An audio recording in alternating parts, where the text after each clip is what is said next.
నమస్కారం. తాండవ న్యూస్ కు స్వాగతం.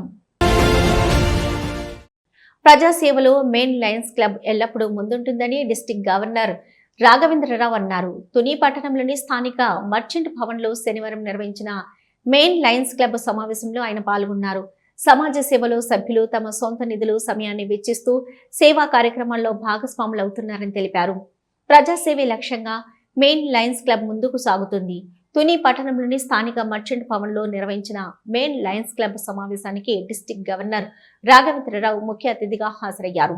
ఈ సందర్భంగా ఆయన మాట్లాడుతూ, దేశవ్యాప్తంగా రాష్ట్రంలో మెయిన్ లయన్స్ క్లబ్ ఆధ్వర్యంలో అనేక సేవా కార్యక్రమాలు నిర్వహిస్తున్నామని తెలిపారు. సభ్యులు తమ సొంత నిధులతో పాటు విలువైన సమయాన్ని కేటాయిస్తూ సమాజ సేవలో భాగస్వాములవుతున్నారని తెలిపారు. అనంతరం రాఘవేంద్రరావుకు పూర్ణకుంభ స్వాగతం పలికి పుష్పగుచ్చాలు, గజమాలతో ఘనంగా సన్మానించారు.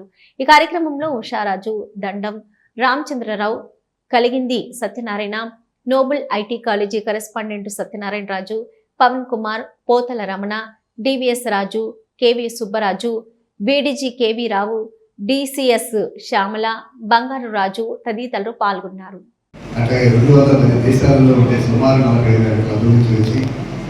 అలాగే అనేక మంది మన ఇస్లామిక్ ఫారం నుంచి సుమారు 7 మంది పోటీ చేస్తే అందరిలోనే కాదని చెప్పి ఆ రోజు బోర్డు సమావేశం నేను కూడా పక్క నుంచి వెళ్ళడం జరిగింది. విజయరాజు అంటే అప్పుడు మా అందరికీ కూడా తెలియని అనుభూతులు, ఆ అనుభూతులు మీతో పంచుకోవడం కోసం ఈరోజు ఇక్కడ రావడం జరిగింది. ఇక రెండవది చంద్రయాత్రికి ఈరోజు దీనికి ఎందుకు వస్తున్నానికి అంటే, చంద్రయాత్రి భారతదేశానికి గర్వకారమైన అది మనకి శ్రీహరి పార్టీ నుంచి లాంచ్ అయింది మన తెలుగు గడ్డ మీద. అట్లాగే భారతదేశాల నుంచి తొలిసారిగా సౌత్ ఇండియా నుంచి నాయకుడిగా ఎన్నుకున్న మన తెలుగు వారిగా మనవారు గౌరవేశ్వరుడిగా ఎన్నికలు కూడా నాకు శుభారం. ఇకపోతే మరీ గర్వకారణం మన జిల్లా వారి అంతకంటే గర్వకారణం ఈ తునిలోకి తుని మేనేజర్కి నామకరణం చేసి దాంట్లో ఆయన ఎక్స్టెన్షన్ చైర్మన్గా, నేను కో ఎక్స్టెన్షన్ చైర్మన్గా ఉన్న ఈ క్లబ్లో మళ్ళీ తొలి సన్మానం జరగడం కూడా అట్లాంటి మహా గొప్ప నాయకత్వం కోసం నాకు తెలిసి ఇప్పటి వరకు కూడా తనకే కాదు, తనతో పాటు అంటే మన ఆంధ్ర తెలంగాణలో ప్రత్యేకించి సుమారు 7 వరకు కూడా ఎండాల్సిన గుడ్లు ఇప్పించి భార్య యొక్క ఆలోచన కూడా పెంచే స్థాయి అయింది.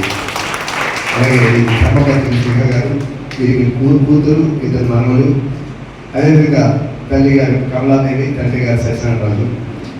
ఈ విధంగా వెస్ట్ గోదావరి జిల్లాలో ఇది జన్మించిన విద్యాభ్యాసం ఇదంతా కూడా విశాఖపట్నం అది చేసిన తర్వాత మిలిటరీలో కొంతకాలం పనిచేసి ఆ తర్వాత కన్స్ట్రక్షన్ కంపెనీలో వచ్చి ఈ లైన్స్ 1996లో ప్రారంభించిన తర్వాత ఆ లైన్స్నే ఆల్మోస్ట్ వాళ్ళు ప్రవృత్తి కింద మార్చుకుని అనేక మందికి ఇన్స్పిరేషన్ ఇస్తూ ఈ రోజున నేను ఒక మల్టిపుల్ కౌన్సిల్ చేసినా, ఏం చేసినా అలాగే ఎక్కడ చూసినా తెలియని హస్తాలు 2 ఉంటాయి కనుకోండి. ఒకటి ప్రధానంగా విజయ్ కుమార్ రాజు గారు, 2 రాఘవేంద్రరావు గారు.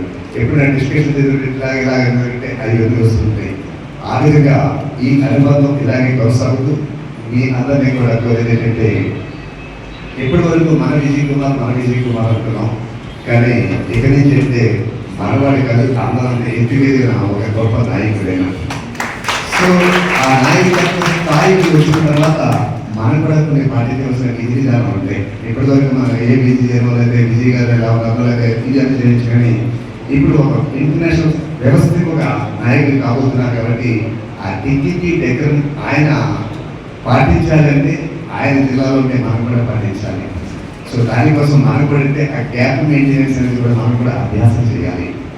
ఆ అభ్యాసం చేసినట్టయితే ఇంట్లో పిల్లలు బాగున్నప్పుడే ఆ ఇంటి యజమానికి పేరు వస్తుంది తప్ప ఇంటి యజమాని ఎంత మొత్తకుడైనా సరే ఇంట్లో ఉన్న వాళ్ళంతా కూడా ఏంటంటే కాస్త పక్కదగ్గర వెళ్తుంటే ఆ ఎఫెక్ట్ ఇంటి యజమాని కూడా పెరుగుతుంది. కాబట్టి ఈ బాధ్యత ఆయనే కాదు, ఈ 5-6 సంవత్సరాలు ఆయన పూర్తి చేసుకుని వచ్చే వరకు కూడా అంటే మనందరం కూడా థర్డ్ వైస్ ప్రెసిడెంట్ యొక్క వారసుల మీద ఎస్పెషల్ 3168 మనం చేసే ప్రతి పని కూడా అంటే మన థర్డ్ వైస్ ప్రెసిడెంట్కి ఏమైనా ఎఫెక్ట్ ఉందా, సెకండ్ వైస్ ప్రెసిడెంట్కి ఏమైనా ఎఫెక్ట్ ఉందా, అలాగే అంచెలంచెలుగా మన యొక్క ఆలోచన కూడా ఎదగాలి.